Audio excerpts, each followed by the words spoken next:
Logika UAS. Kemana kita berpihak? Ustadz Abdul Somad atau UAS? Bertanya kepada jamaahnya. UAS bertanya, andai kita hidup pada zaman Firaun, kira-kira kita jadi pengikut siapa? Firaun atau Nabi Musa? Jamaah, Musa. Jawab jamaah kompak. UAS bertanya lagi, yakin? Jamaah menjawab, yakin. UAS meneruskan, tapi yang membangun kota Mesir, Firaun. Yang bangun infrastruktur juga dia. Yang bangun piramida, Firaun. Yang paling kaya, Firaun. Yang punya bala tentara banyak dan kuat, Firaun. Yang punya banyak pengikut, Firaun. Yang bisa memberi perlindungan dan jaminan, Firaun. Yang berkuasa, Firaun. Yang bisa menyediakan makanan dan minuman, Firaun. Yang bisa adakan hiburan, Firaun. Yang bisa buat pusat perbelanjaan, Firaun. Bahkan jika teknologinya sudah ada, mungkin kartu Mesir sehat, dan kartu Mesir pintar juga dibuatnya. Sementara Nabi Musa, siapa dia? Hanya seorang penggembala kambing. Bicara saja tidak fasih alias cadel. Akibat pernah memakan bara api di waktu bayi. Hanya memiliki sebatang tongkat butut. Masih yakin mau ikut Nabi Musa?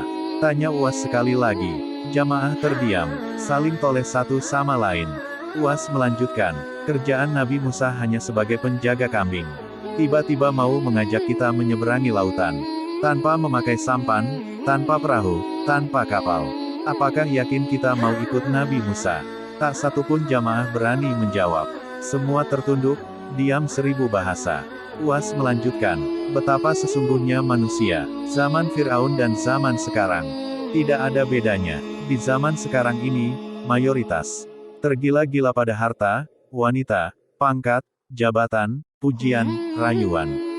Cinta materi, al-wahan, cinta keduniawian. Sungguh, Firaun itu akan tetap ada hingga akhir zaman. Hanya saja berubah wajah dan bentuknya. Juga namanya. Namun secara hakikat dia akan terus ada. Sebab sejarah akan berulang. Dan kita harus tetap yakin seyakinnya biiznillah. Firaun dikalahkan oleh Musa, karena kuasa Allah Azza wa Jalla. Siapapun yang akan jadi pemimpin itu sudah menjadi takdir. Sudah tertulis di Lauhul Mahfuz, tetapi Allah Subhanahu wa Ta'ala akan mencatat di mana kita berpihak.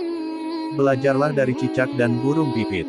Dahulu saat Nabi Ibrahim alaihi salam dibakar oleh Raja Namrud, datanglah burung pipit yang bolak-balik mengambil air dan meneteskan air itu di atas api yang membakar Nabi Ibrahim. Cicak yang melihatnya tertawa. Hai pipit, bodoh amat yang kau lakukan itu. Paruhmu yang kecil hanya bisa menghasilkan beberapa tetes air saja.